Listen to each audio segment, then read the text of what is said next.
ربیع الاول کا مہینہ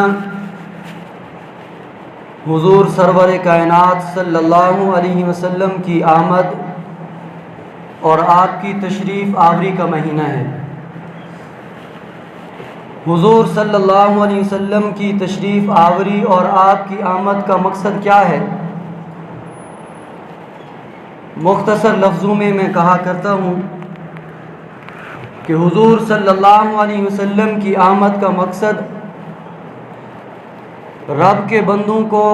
رب کے در پہ جھکا دینا۔ حضور صلی اللہ علیہ وسلم کی آمد کا مقصد لوگوں کو جہنم کے راستے سے ہٹا کر جنت والے راستے پہ چلا دینا۔ یہ حضور صلی اللہ علیہ وسلم کی آمد کا مقصد ہے، اور اس مقصد کے لیے حضور سرور کائنات صلی اللہ علیہ وسلم نے دن رات محنت کی ہے۔ اس مقصد کے لیے حضور سرور کائنات صلی اللہ علیہ وسلم نے مشقتیں بھی برداشت کی ہیں، تکلیفیں بھی برداشت کی ہیں۔ اس مقصد کو پورا کرنے کے لیے حضور صلی اللہ علیہ وسلم نے اپنی زندگی کے شب و روز، زندگی کا ایک ایک لمحہ اس مقصد کے لیے آپ نے صرف کیا ہے۔ حضور صلی اللہ علیہ وسلم نے اس مقصد کے لیے اپنی زندگی کا مقصد ہی یہی بنا لیا تھا کہ رب کے بندوں کو کسی طرح رب کے در پہ لایا جائے، رب کے بندوں کو کسی طرح جہنم کے راستے سے ہٹا کر جنت کے راستے پہ لایا جائے۔ اور حضور صلی اللہ علیہ وسلم نے اس مقصد کو پورا کرنے کے لیے دن رات ایک کیا ہے۔ نہ آپ نے دن دیکھا نہ رات دیکھی، نہ آپ نے سردی دیکھی نہ گرمی دیکھی، نہ آپ نے اپنی صحت دیکھی نہ جوانی دیکھی۔ نبی کریم صلی اللہ علیہ وسلم نے ہر حال میں اپنی امت کی فکر کی ہے، اتنا محنت کی ہے، اتنا فکر کی ہے، اور اتنی تکلیفیں برداشت کی ہیں، اتنی مشقتیں اٹھائی ہیں کہ خود پروردگار عالم کو کہنا پڑا کہ میرے محبوب، اگر تیری امت کے لوگ کلمہ پڑھ کے مسلمان نہیں ہوتے تو کیا اس وجہ سے آپ اپنے آپ کو ہلاک کر دیں گے؟ حضور صلی اللہ علیہ وسلم نے محنت اتنا کی ہے، مشقتیں اتنی برداشت کی ہیں کہ رب کو کہنا پڑا طٰہٰ ما انزلنا علیک القرآن لتشقیٰ الا تذکرۃ لمن یخشیٰ تنزیلا ممن خلق الارض والسماوات العلی الرحمن علی العرش استویٰ لہ ما فی السماوات وما فی الارض وما بینہما وما تحت الثریٰ۔ گویا پروردگار عالم کو کہنا پڑا محبوب، ہم نے قرآن آپ پہ اس لیے نازل نہیں کیا کہ آپ مشقت میں پڑ جائیں، الا تذکرۃ لمن یخشیٰ، قرآن تو اس کے لیے ہدایت ہے، قرآن تو اس کے لیے نصیحت ہے جو دل میں رب کا خوف رکھتا ہے۔ جس کے دل میں رب کا خوف ہے وہ آپ کی بات کو سن کے تسلیم کر لے گا، اور جس کے دل میں رب کا خوف نہیں، آپ دن رات اس کے پیچھے جائیں، آپ مشقتیں اٹھائیں، تکلیفیں برداشت کریں، وہ راہ راست پہ آنے والا نہیں۔ اور نبی کریم صلی اللہ علیہ وسلم نے میرے اور آپ کے لیے، اپنی گناہگار امت کے لیے زندگی کے شب و روز اس طرح گزارے ہیں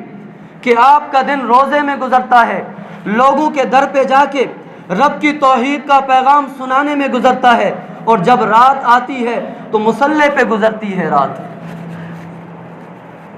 ساری رات اللہ کے محبوب صلی اللہ علیہ وسلم مصلی پہ گزار دیتے ہیں، آنسو بہاتے ہوئے گزار دیتے ہیں، میری امت کا ایک ایک فرد جہنم سے بچ کے جنت پہ جانے والا بن جائے۔ آپ اتنا روئے، آپ نے سجدے اتنے لمبے کیے، رکوع اتنے لمبے کیے، رب کے حضور ہاتھ اٹھائے کے آپ نے التجائیں اتنی کی ہیں کہ پروردگار عالم کو روکنا پڑا۔ حدیث کی کتابوں میں آتا ہے، یہ میں اور آپ جو آج مسلمان ہیں، کلمہ گو ہیں، اس کے پیچھے نبی کریم صلی اللہ علیہ وسلم کے آنسو ہیں، اس کے پیچھے نبی کریم صلی اللہ علیہ وسلم کی دعائیں ہیں۔ میں اور آپ جو آج انسانی شکل میں موجود ہیں، انسانی شکل میں جو آج ہم موجود ہیں، وگرنہ ہمارے کردار، ہمارے کرتوت، ہمارے اخلاق اور ہمارے گناہ اتنے ہیں، ہمارے جرائم اتنے ہیں کہ پہلی امتیں ایک جرم کرتی، ایک گناہ کرتی، رب ان پہ عذاب بھیجتا، انہیں ہلاک و برباد کر دیتا، رب ان کی شکلیں بگاڑ دیتا۔ میں اور آپ اپنے گناہ دیکھیں، اپنے جرائم دیکھیں اور جناب اپنے کرتوت، اپنے کردار دیکھیں۔